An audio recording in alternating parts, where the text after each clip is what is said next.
Novel menikah saat SMA part 139. Nama lo? Oh, sekarang giliranku yang terdiam kaku. Maksudku, apa-apa orang ini baru saja melakukan apa yang aku pikirkan dia lakukan. Aku tertawa sinis dalam hati. Bodohnya aku. Aku menggelengkan kepala pelan, lalu menjulurkan tanganku ke arahnya. Kira Safira. Ia menjabat tanganku. Gue tahu. Jawabnya yang spontan buatku melayangkan tatapan aneh kepadanya. Mungkin bakal kedengaran aneh, tapi gue lihat dari daftar nama di depan pintu. Sebenarnya lebih tepat jika terdengar sedikit menyeramkan. Kataku menatapnya serius. Maaf, gue bukan stalker. Subscribe dulu ya. Kok membalasnya sambil membuat tanda peace di tangannya. Aku tertawa geli. Iya, santai aja kak. Gue bercanda kali. Belum sempat ia membalas kata-kataku, suara deheman dari guru pengawas di depan pintu kelas membuatnya berbalik dan membenarkan posisi duduknya. Skip. Oke, Anne melambaikan tangannya padaku.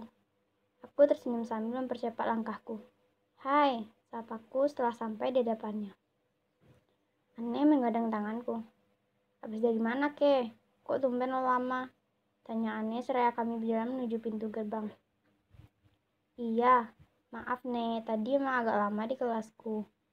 Balasku. Tadi setelah keluar kelas, aku menyempatkan untuk melihat daftar nama di depan pintu.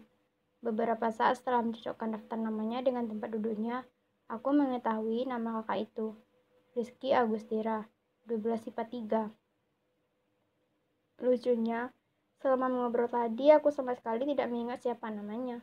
Meskipun aku tahu, dia pernah memberitahuku sekali saat dia meminjam rautan. Aku memang tidak terlalu baik dalam mengingat nama orang. Anne sudah berpamitan beberapa saat yang lalu, mengatakan ia harus pulang cepat karena ada urusan yang harus ia kerjakan. Tinggal aku sendirian, membuka tas untuk mengambil handphone dan menemukan satu SMS dari Mama. From Mem. Mama di tempat biasa ya, jangan lama-lama. Tumben. Rasanya sudah lama sejak terakhir kali Mama menjemputku. Biasanya selalu saja ada alasan, entah sibuk atau ada keperluan, atau memang karena tidak mau. Apa ada yang terjadi dengan Brian? Kenapa malah dia yang kupikirkan? Aku mendecak kesal.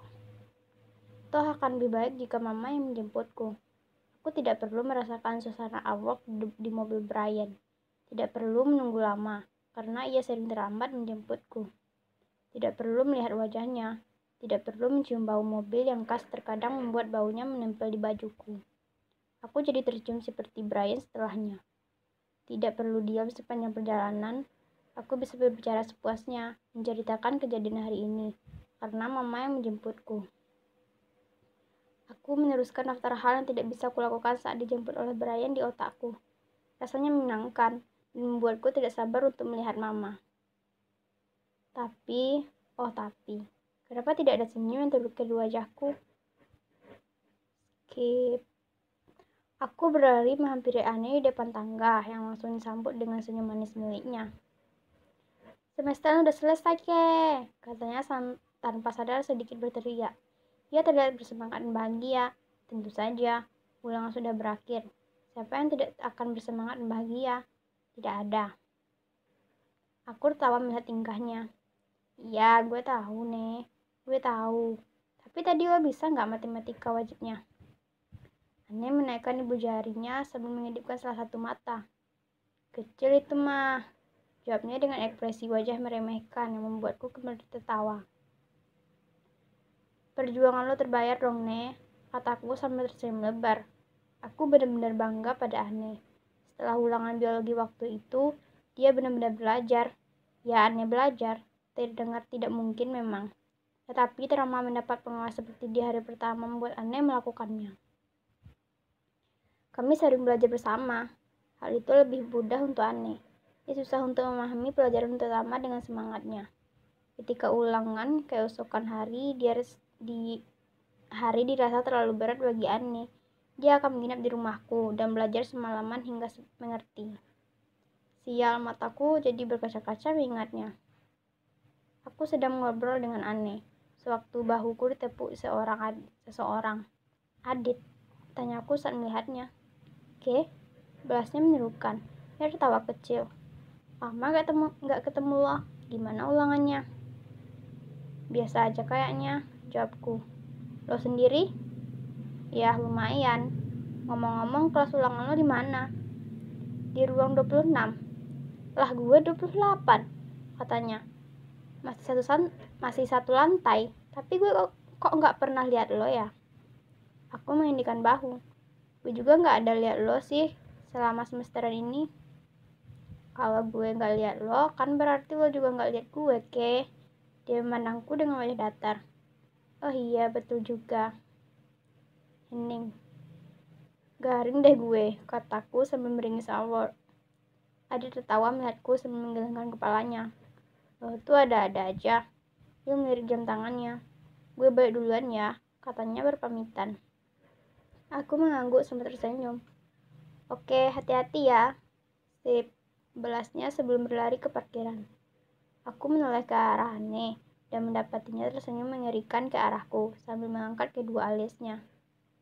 Melihat hal itu, aku membalas dengan memutar bola mataku dengan wajah kesal. Skip. Bau parfum Brian segera tercium ketika aku membuka pintu mobilnya. Sebenarnya berapa banyak yang disemprot orang ini setiap hari? Aku duduk di kursi sambil menyandarkan kepalaku. Diam-diam aku melirik ke arah Brian. Dia masih terlihat sama. Kalian kan hanya tidak bertemu sekitar 1 minggu, ke? Selama semesteran aku memang lebih sering bersama Anne.